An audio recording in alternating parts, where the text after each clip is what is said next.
and entertainment.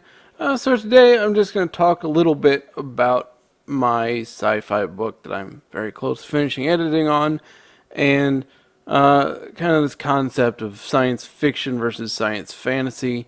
Because for a long time I considered my book science fiction, but I always thought, oh well, it's what they call soft science fiction, where the focus is less on the specifics of the technology and the science behind it, and more on the fantastical elements, like Star Wars.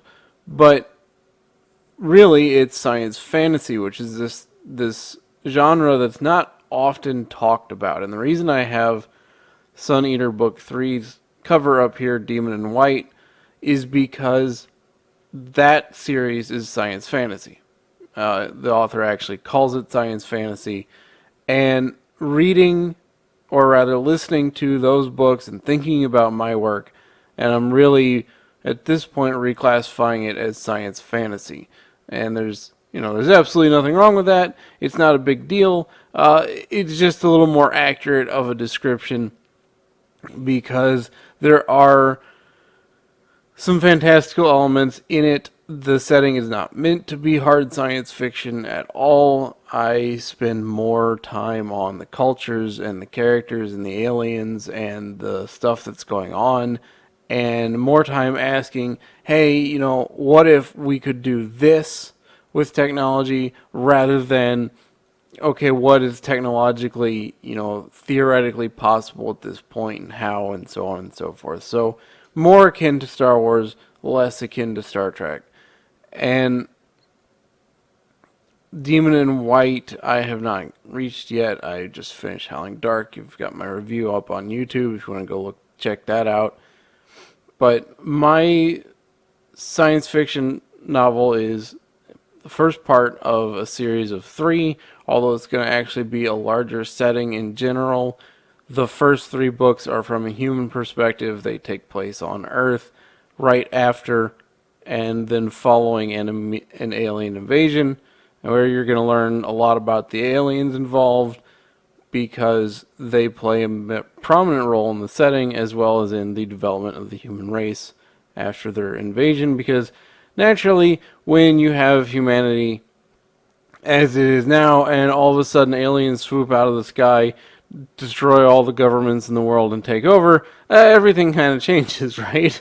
And the first book is, and I'll do a full descriptive text like I did with Shadow Empire at another time, but the first book is about this guy named James Mason, and he is a U.S. military veteran, and he gets in an argument with his wife because he wants to go on one more deployment, because his squad, he's a sergeant, his squad is a bunch of newbies that are all, basically kids in his eyes, even though he's only in his 20s, really, but that's kind of how the military goes.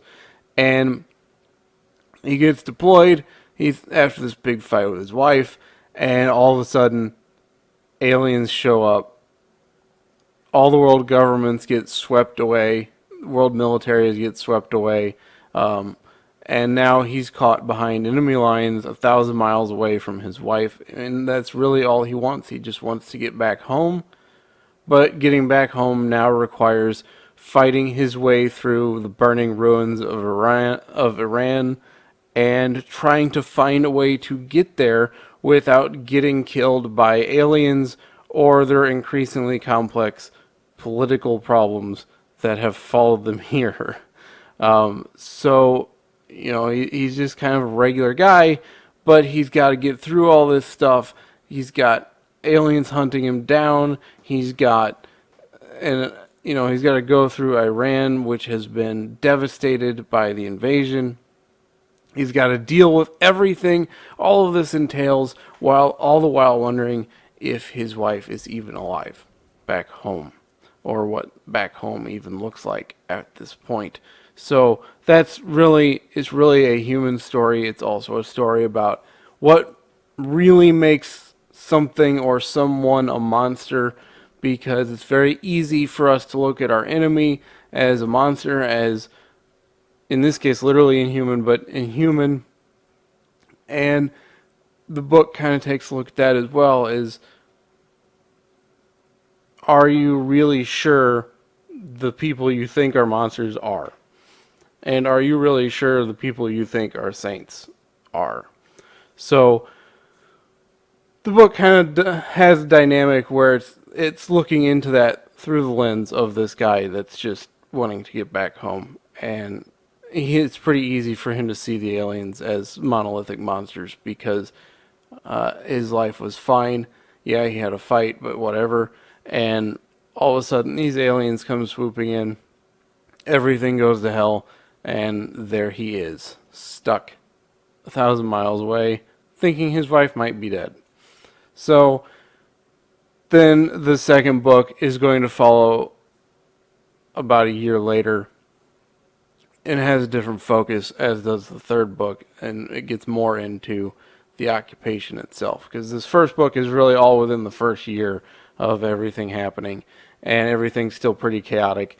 Because when you are an alien race and you come in and you sweep away a planetary system of governments and all their militaries, well, now you've got to, think about when we invade another country or when another country invades another country here in our world.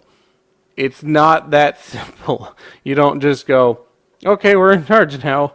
And it's difficult to put these systems into place to replace one thing with another entirely, especially when it's a different culture that the other people don't really understand, they may not like.